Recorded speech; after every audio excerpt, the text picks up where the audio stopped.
Assalamualaikum warahmatullahi wabarakatuh. Bapak, Ibu, dan saudara-saudara sekalian, saya Bagus Ingbar dari Lab Inversi Gelombang dan Pencitraan Fluida Bawah Permukaan Fisika Bumi Sistem Kompleks Institut Teknologi Bandung. Berikut ini kami akan sampaikan kuliah tentang desain kestabilan sumur dengan mendasarkan analisa Moore-Coulomb failure criteria.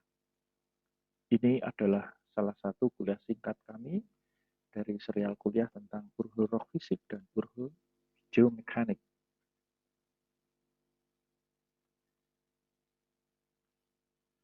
Latar belakang pentingnya kuliah ini adalah bahwa ketidakstabilan borehole adalah sumber terbesar masalah dan menimbulkan biaya tambahan pada saat pengeboran. Lebih dari 70% problematika di sumur berhubungan dengan ketidakstabilan daripada sel, reaksi kimiawi antara sel dengan fluida sumur. Ketidakstabilan sumur itu artinya pengoboran akan menjadi lebih lambat dan berisiko kehilangan waktu yang banyak. Dan ada kemungkinan borehole akan runtuh serta berisiko juga kehilangan total dari sebuah sumur. Semua masalah ini berarti extra cost yang besar. Kuliah ini akan mencoba untuk memaparkan bagaimana mendesain borehole yang stabil saat pengoboran berlangsung menggunakan analisa Moore-Coulomb failure criteria. Berikut ini adalah gambaran borehole yang runtuh dan memacetkan perangkat pengoboran atau drill string. Pipa drilling ini bisa terjepit atau terkunci karena runtuhnya material dari atas ini, ya kemudian dia menjepit bagian daripada drill string ini. Atau bahkan pipa drill string itu bisa terganjal sehingga macet tidak bisa bergerak ataupun bahkan tidak bisa ditarik ke atas. Seperti gambar yang di kanan ini. Ada korelasi yang sangat besar antara berat lumpur dan runtuhnya lubang sumur atau borehole. Berat lumpur yang terlalu ringan, ini adalah gambaran dari atas top plan view, dari atas ya. Kita bisa lihat bahwa berat lumpur yang terlalu ringan akan cenderung untuk meruntuhkan lubang sumur. Sebaliknya berat lumpur yang terlalu berat, itu ini gambaran silinder daripada sumur dilihat dari atas ya, itu akan membuat berat lumpur yang terbuat akan membuat loss lumpur dan bahkan bisa menciptakan fracturing di lubang sumur. Kita perlu mendesain berat lumpur ya, yang supaya aman ya, supaya lubang dalam keadaan stabil ya, seperti yang di tengah ini dengan berat lumpur yang cocok ya, yang aman. Analisa kestabilan sumur itu memerlukan informasi stres bawah permukaan. Ya, di gambar yang di kiri ini memperlihatkan susunan arah stres yang berada di sekitar borehole. Ini adalah cross sectionnya, kita lihat dari perampang lintang. Itu kita bisa lihat di sini ada overburden stress, ada pore pressure, tekanan pori atau tekanan disebut juga sebagai tekanan formasi. Stres horizontal minimum akibat tektonika, stres horizontal maksimum juga akibat tektonik, ya, juga akibat daripada pembebanan yang dari atas juga akan bisa, itu nanti dikaitkan dengan kosong rasio ya. Serta tekanan atau stres yang ditimbulkan oleh berat lumpur ya, dari sumur itu sendiri. Ini akan bisa saling mengkompensasi nanti. Ya. Sisi kiri ini adalah gambaran dari penampang lintangnya, sedang sisi kanan itu kalau kita lihat sumur dilihat dari atas gitu. Ini ada tekanan mud pressure-nya.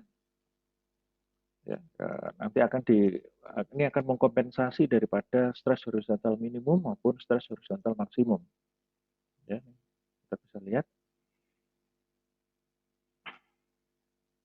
Jadi nanti kita harapkan terjadi kesetimbangan ya di area-area yang tempat pertemuan antara dua buah stres itu.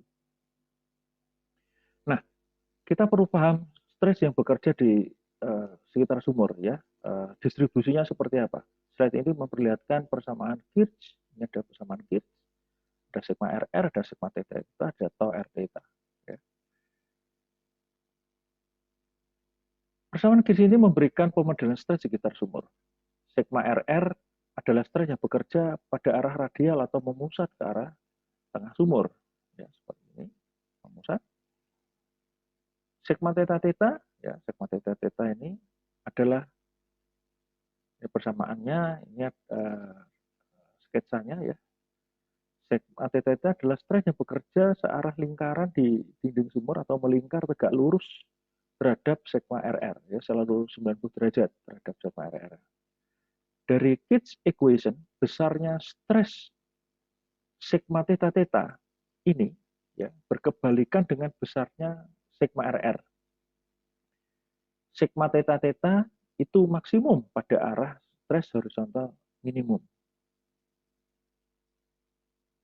Ya. Dan minimum jika searah terhadap stres horizontal maksimum. Sigma theta theta bekerja sejajar dengan kulit sumur, ya, bekerja di kulit sumur atau bekerja sejajar dengan dinding sumur. Maka pada posisi maksimum atau 90 derajat terhadap SH max atau searah dengan stres horizontal minimum ini, sigma theta theta-nya itu akan menimbulkan terjadinya breakout, ya, karena dia akan maksimum di sini. Breakout ini terjadi ya kalau ini sumur breakout itu sumurnya rontok ya, di dinding-dindingnya. Breakout itu akibat maksimumnya sigma theta theta. Nah, breakout ini juga menjadi penanda arah stres dari stres horizontal minimum. Dan ini nanti akan bisa dilihat dari kalau kita melakukan scanning di dinding sumur. Ya. Bidang-bidang breakout yang menyebabkan rontoknya dinding sumur, kita bisa analisa dari diagram Moore-Coulomb 3 dimensi dan Kirch equation. Ini adalah gambaran Moore-Coulomb dengan 3 dimensi. Moore-Coulomb 3 dimensi. Ya. Ada sigma RR di sini. Ini sudah saya tuliskan. Sigma ZZ itu yang nanti mau diwakili atau kita bisa isi dengan overburden pressure. Kemudian sigma theta theta, ya, yaitu stres yang bekerja di dinding sumur. Di kurva Moore-Coulomb 3 dimensi ini, ya, ini kita bisa lihat bahwa di bagian tengah ini adalah overburden pressure, ya, sigma ZZ ini diisi dengan overburden pressure. Sigma theta theta ini, sedangkan di sini kita bisa lihat bahwa sigma theta theta itu terlihat bahwa dia sensitif terhadap Fehler kriteria dari Moore-Coulomb, ya, karena dia akan memotong di sini paling peka, ya, paling peka. Maka biasanya pada titik tertinggi daripada sigma theta theta ini biasanya paling awal atau paling duluan dia melewati garis Fehler daripada Moore-Coulomb ini, jika menciptakan breakout di sumur. Jadi yang bertanggung jawab terjadinya breakout di sumur itu jelas daripada sigma theta theta, itu menurut daripada kurva Moore-Coulomb ini.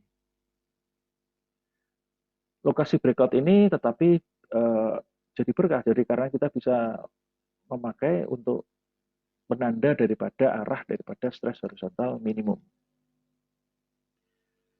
Nah, patahnya batuan, terbentuknya retakan, runtuhnya dinding terowongan dan bahkan dam bisa dianalisis dari Moore-Coulomb.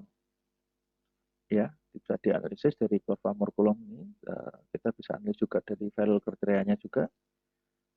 Diagram Moore-Coulomb terdiri dari sumbu stres normal yang mendatar ini, stres geser ya, yang vertikal, dan informasi garis Fehler kriteria. Ya. Nah, garis Fehler kriteria dari Moore-Coulomb ini adalah produk daripada lab testing dari UCS. Ya,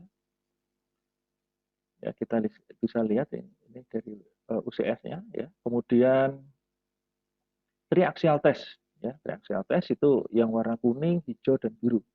Ya. Serta uji tarik atau Brazilian test itu di ujung sini. Nanti kita bisa tes dengan Brazilian test atau uji tarik. Ya.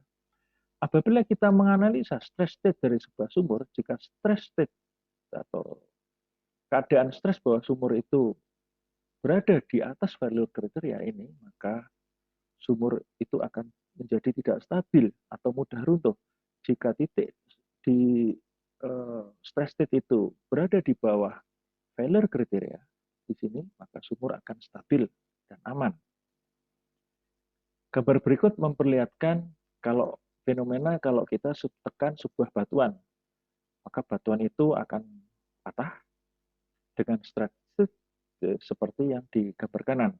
Shear stress atau stres geser akan searah dengan bidang patahnya dan norma stres akan tegak lurus terhadap bidang patahnya. Gambar di kiri menunjukkan kurva Moore-Coulomb. Kurva ini aslinya itu adalah non-linear. Cuman seringnya kita dekati dengan linear saja ya untuk mempermudah. Tapi secara natural dia adalah non-linear. Beberapa komponen utama di kurva Moore-Coulomb adalah kohesi. Ya, kohesi itu yang disebut kohesi adalah titik potong daripada garis failure kriteria dari Moore-Coulomb ini terhadap sumbu vertikal, ya, terhadap sumbu stress, terhadap sumbu stres geser, ya.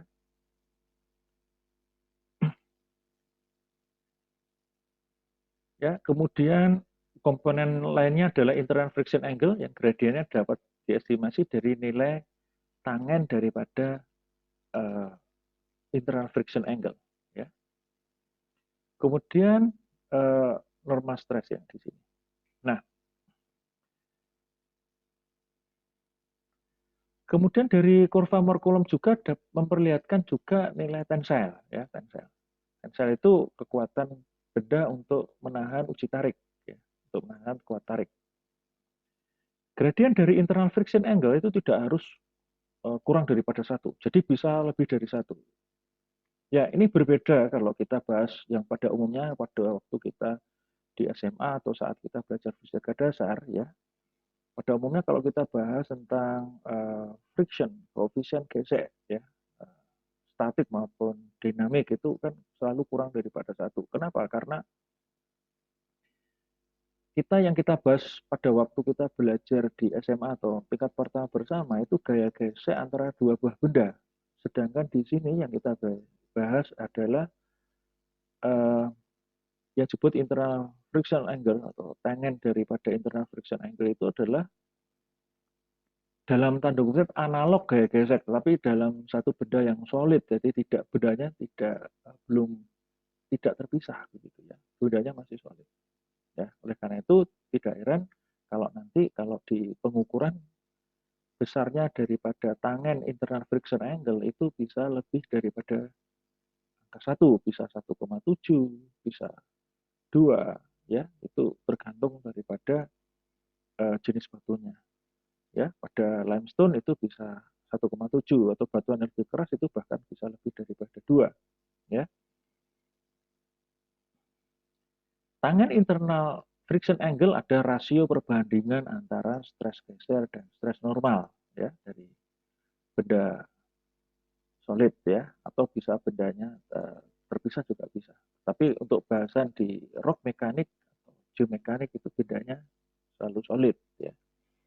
Bisa lebih daripada 1. Jadi nanti di sebelah kanan ini ada tabel di mana kita bisa lihat kohesi dan internal friction data ini bermacam-macam, ya.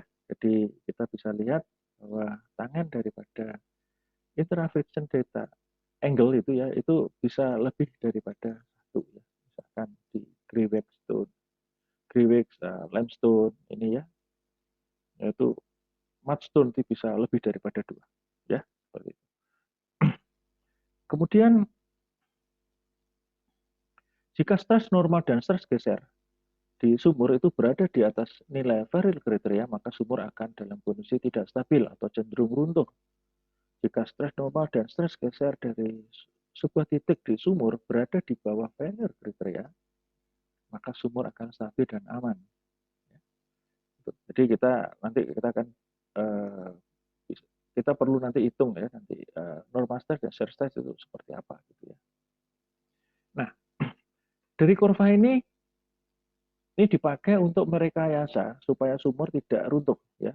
Ini kita pakai kurva Mohr-Coulomb ya untuk bagaimana caranya supaya sumur tidak runtuh. Nah, mud pressure itu kita bisa rekayasa supaya menjauh dari batas failure ini. Ini batas failure ini garis ini ya, garis ini. Mud pressure bisa direkayasa supaya menjauh dari batas failure ya. Ya dengan memperberat besarnya. Ya, ini misalkan ini awalnya yang warna hitam. Kalau mud pressure-nya ditambah, dia akan menjadi garis putus-putus warna merah ini. Jadi menjauh daripada garis failure ini. Ya. Nah, ada beberapa cara untuk mengatasi supaya sumur kita itu aman ya. Salah satunya dengan bagaimana caranya supaya garis failure ini juga bisa ditarik ke atas gitu. Ya. Karena kalau ini bisa naik turun nih garis failure-nya. Karena yang disebut shield itu bisa bereaksi secara kimiawi. Ya. Kalau dia kena air, kalau dia smack tight, dia bisa turun jauh ke bawah. Nah, kalau dia tidak, kalau dia pada kondisi kering, stabil ya, tidak tidak berubah secara kimiawi, itu bisa tetap seperti ini ya. Oleh karena itu kita perlu memberi aditif ya, bisa lumpurnya dicampur dengan minyak, ya, oil bismuth atau dicampur dengan aditif khusus ya. Cuma implikasinya ini akan menaikkan cost yang cukup besar. Ya. Ini tak lain supaya kurva daripada failure kriteria ini tidak jatuh begitu ya. Sehingga sumur jadi tidak stabil. Nah, kurva-kurva setengah lingkaran ini kita bisa hitung dari persamaan Birch equation ya, ini sudah saya hitungkan ya, tinggal dipakai saja ya. Nah, persamaan ini akan dipengaruhi oleh pore pressure maupun tekanan daripada mat ya, Pmat ini. Ini adalah gambaran di mana kita bisa menghitung ya collapse pressure itu secara log. Jadi kita bisa estimasi secara log ya, seperti ini. Dan nanti kalau kita proses pengobarannya berlangsung, kita bisa mendesain lumpur bornya itu harus di atas daripada collapse pressure ini. Sehingga sumur itu akan tetap stabil. Ya, tidak rontok ya.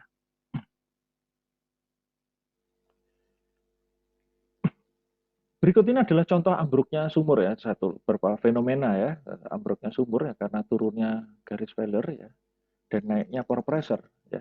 Ini diakibatkan oleh gelombang gempa. Jadi gempa itu bisa merontokkan dari sumur.